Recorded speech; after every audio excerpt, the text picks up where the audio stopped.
listening to the Rainmaking Podcast,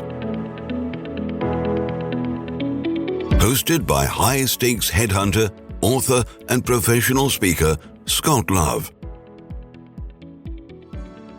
Well, hello, everyone. This is Scott Love, and thanks for joining me on another episode of the Rainmaking Podcast. Several years ago, I got to meet a business legend in doing my previous podcasts, and I really am honored to have him as a guest on this show today because he's got good content. Sometimes you meet people that are legends, and that's one of the reasons why I love doing this, is because this gives me a front row seat to knowledge, to sit at the feet of people that are tremendous and that know quite a bit of content and are willing to share that. And I'm excited to bring his information to you.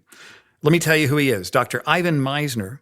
He's the founder and chief visionary officer of BNI, the world's largest business networking organization. And by the way, if you've ever Googled Ivan, you'd see that he shows up everywhere on the web. He's truly a credentialed authority on business networking and rainmaking.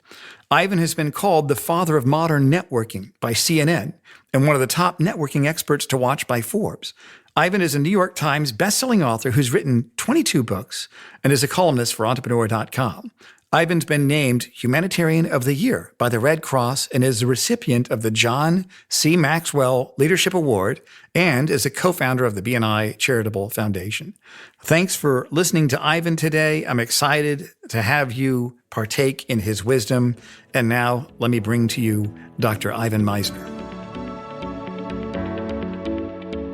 I've got with me on the show today, Ivan Misner. Ivan, thanks for joining me again on the podcast. Thanks, Scott. It's a pleasure to be on with you. I appreciate the invitation. Yeah, and you're a legend in the business world. And I'm excited to hear about your book. I know that it's an interesting time that BNI has had to make some adjustments with the crisis. But let's kind of talk about your book. Tell me about the room concept and tell me about the name of your book and then tell me about the room concept. Sure. So the name of the book is Who's in Your Room? Mm-hmm. And the subtitle is The Secret to Creating Your Best Life. And this is really the first personal development book that I have done. But I'm known as an expert in networking. But let me tell you, networking only works if you surround yourself with the right people. So here's the concept to the book. Imagine you live your entire life in one room. And that one room has only one door. And that one door is an enter-only door, so that when people come into your room or into your life, they're there forever. Wow. You can never get them out. Now, this is a metaphor, but if it were true, Scott, would you be more selective about the people that you've let into your life? Absolutely. And now that you've stated it that way, I'm kind of going through who are the people that I wish I had an exit door for. Yes. Now, you're absolutely right. And everybody says, yeah, I would have been more selective. So our question to the reader and to your audience is, then why aren't we more selective? Because I would argue that it's more than a metaphor. And here's why. If you're listening to this interview, I want you to think of someone who was in your life and you got them out. Because, Scott, people tell me, well, I get people out of my life, so they're no longer in my room. Well, let's talk about that. So I want you too, Scott, think of somebody that you got out of your life because they were caustic, they were difficult, whatever the reasons. Now, I'm not going to make you say who that is. Okay, good. I was wondering if... You don't have to do that. So I want you to think about that person. Do you have someone in mind? I do. Yes, okay. I do. And I want you to think about something that they did that really, really frustrated you or made you angry. You got it? Yeah, I'm thinking of it right now. So if they're still in your head, they're still in your room. Wow. And they will be there forever because all the decisions you make in the future will be impacted by the relationships that you've had in the past. One of the people that we interviewed was Dr. Daniel Amen, the neuroscientist. He had PBS specials on brain science. And he said when you have a relationship, business, professional with somebody, their fingerprints are all over your brain. And you'll make future decisions based on your past experiences. So it becomes critical that we learn how to control the room of our life, to control who we're allowing into our life. And that is really the opening of the book. So do other people really have that much power in determining our happiness, Ivan? Well, we give them that power. And I think we kind of look at it, unless we think about it, we look at it, life like a revolving door. People are just coming in. Mm. And we get them out of our life and we think they're out of our room, but they're not. Those experiences are still there. And so from that sense, yes, I think they impact one's happiness. And so one has to learn how to manage the room, manage who you let in, and then manage those relationships, which comes later. That Right. you have let in, or maybe that you had no choice about, like family. Mm-hmm. How do you manage those relationships down the road? What a profound concept. This is amazing. Tell me about when you talk about the concept of the doorman. Tell me about that, and why is that, why are determining our own values a prerequisite? Yeah. And you know what? This applies not only to us in our personal lives, but it also applies in our business careers. I mean, I have allowed people into my life professionally that in retrospect, I probably wouldn't do it in the future or shouldn't have done it in the past. So I think your question was about the doorman. Yeah, that's right. Tell me about that. So the doorman is your conscious and subconscious mind that screens those people from coming in or out. Now, what do they screen them for? What do you look for? This is the only part of the book that takes a little bit of homework. And that is, you have to get good with your values. You have to know what your values are. If you don't know your values, you can't screen people from entering your room. So you have to learn the things that are important to you. And the book has a couple of simple exercises. You can also go online and find values instruments to determine the kinds of things that are important to you. But here's a great place to start. And by the way, when I tell people start with your values, they go, I may say to them, like, give me your top 7 values. And it's like deer in the headlights. They're like, what? Yeah, what are your top 7 values as a person, as a human, as a business professional? What are they? And they'll hem and they'll haw and they'll go, honesty. Okay, that's good. That's 1. Give me 6 more. Like, they don't have them. So you got to know your values if you're going to screen your room. Here's a great place to begin. Start with deal breakers. Okay. Now, if I asked someone values, they stumble. But if I say deal breakers, what is something where it just hits you like, I do not want that kind of behavior in my life? Most people can give you a few, at least 1. So now I'm going to put you on the spot. You have 1 deal breaker that is just something you don't want in a relationship, professional, personal relationship. Yeah, of course. People that lie to you. Yeah, okay, that's 1. And for me, I think that one's in almost everybody's list, including the people who lie, because they don't want to be lied to. But the one that jumped out at me when I started thinking about this concept was drama. People that are dripping in drama. And we all have drama. I got a little drama. Everybody's got a little drama. I'm talking about the people that everything that goes on in their life is full of drama. And it hit me that I really don't like that. And then I looked around my room and I thought, I got a lot of people with drama. Right. I let them in. Some of them I hired. I hired knowing they had drama. And it was all my fault. And that's where the principle of the doorman comes in, where you got to know your values, know your deal breakers. And that doorman, your conscious and subconscious mind, screens people out from gaining entry into your life. They got to stay out on the porch. They don't get entry into your life because the values that they have are not congruent. They don't have to be the exact same. Diversity is good, even with values. But they can't be dissonant with your values.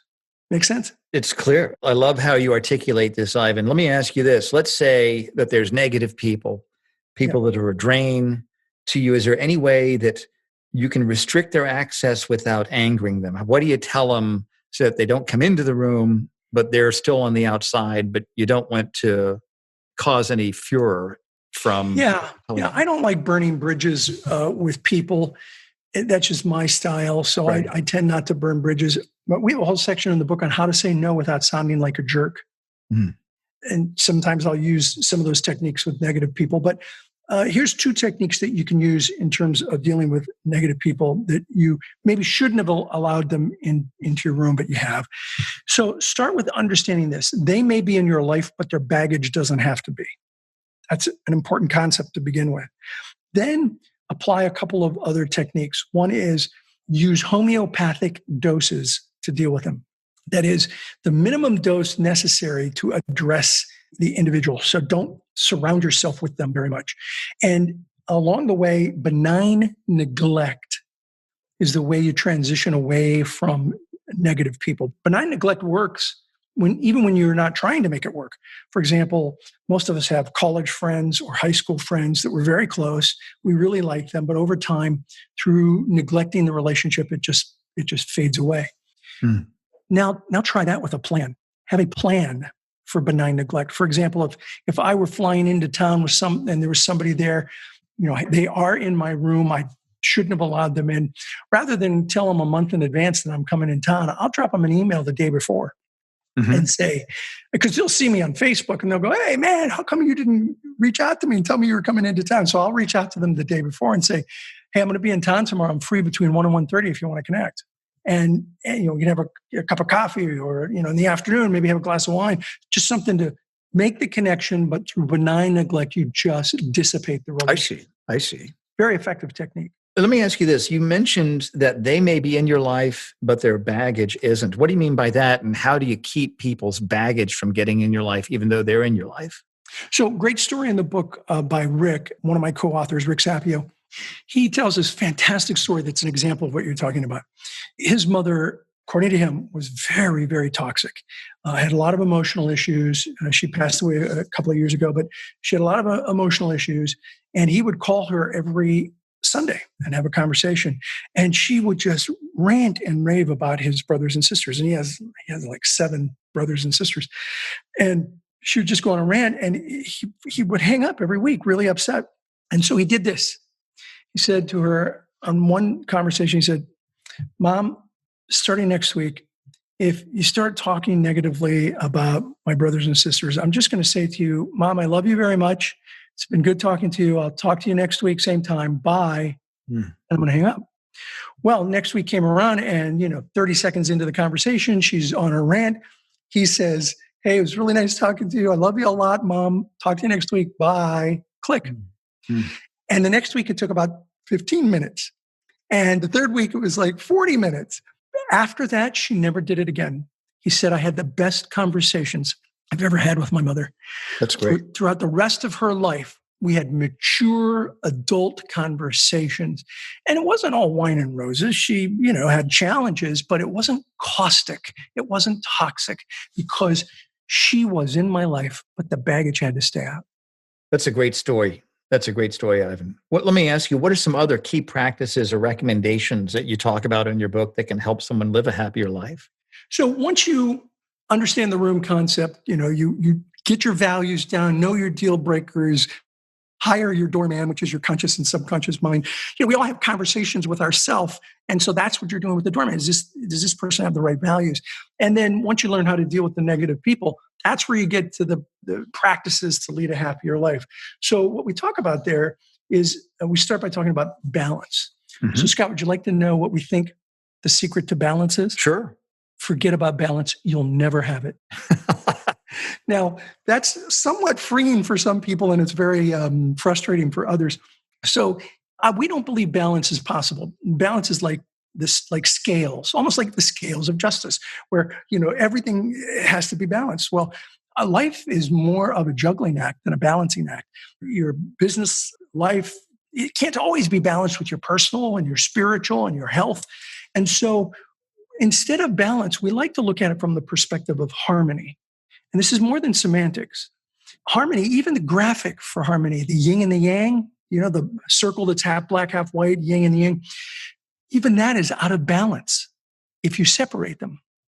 And so harmony is more about creating a life, understanding that there will be imbalances throughout your life, but you can create a life that's got harmony by doing a number of techniques. And let me give you a few of them. Sure.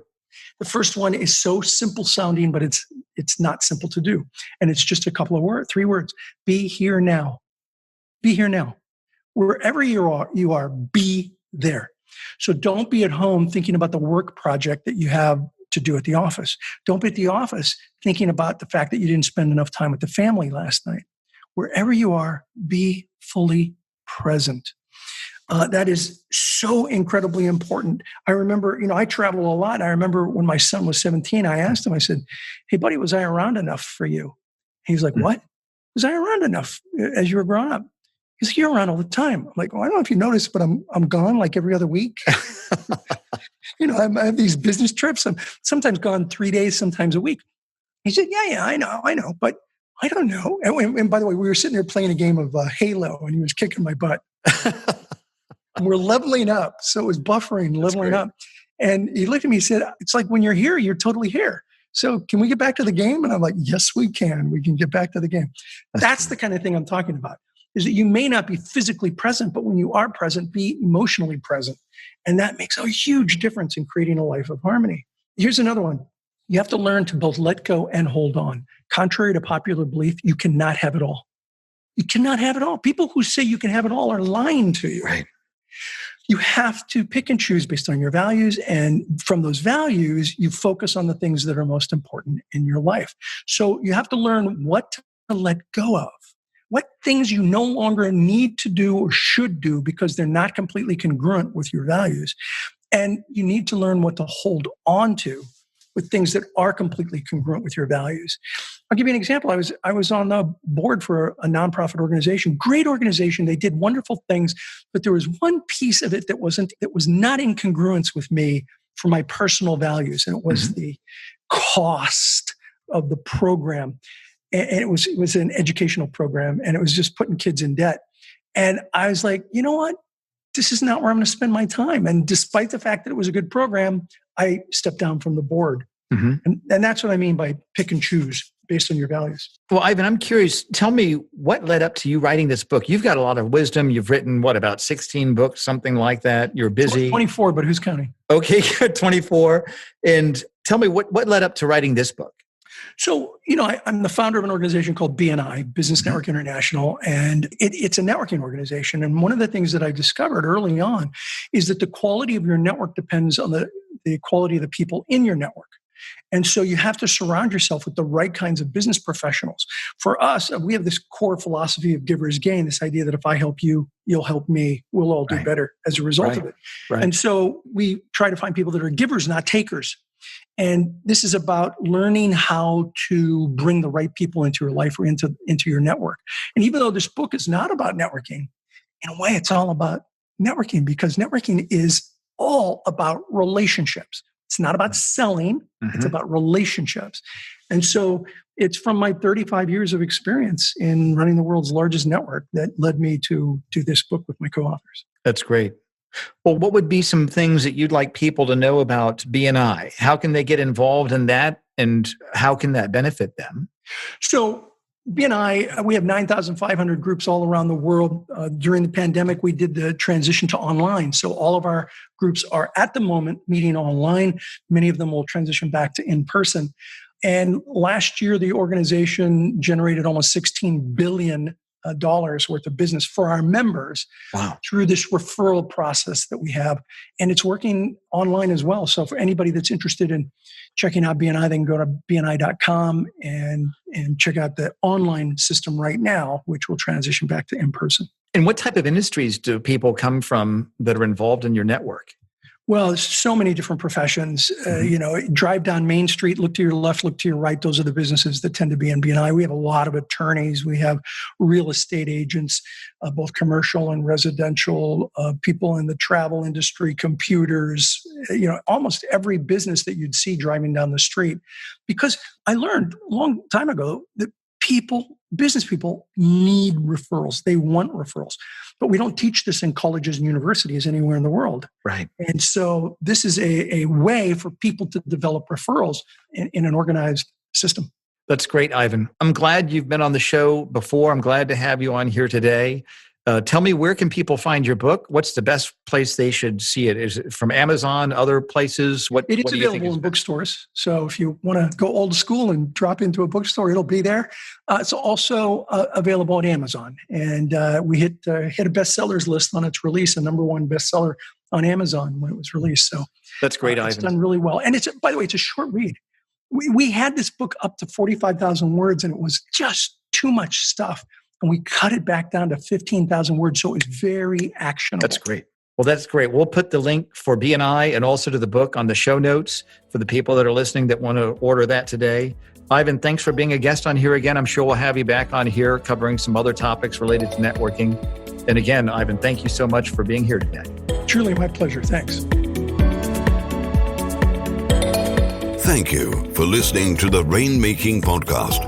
For more information about our recruiting services for international law firms, visit our website at attorneysearchgroup.com. To inquire about having Scott speak at your next convention, conference, sales meeting, or executive retreat, visit therainmakingpodcast.com.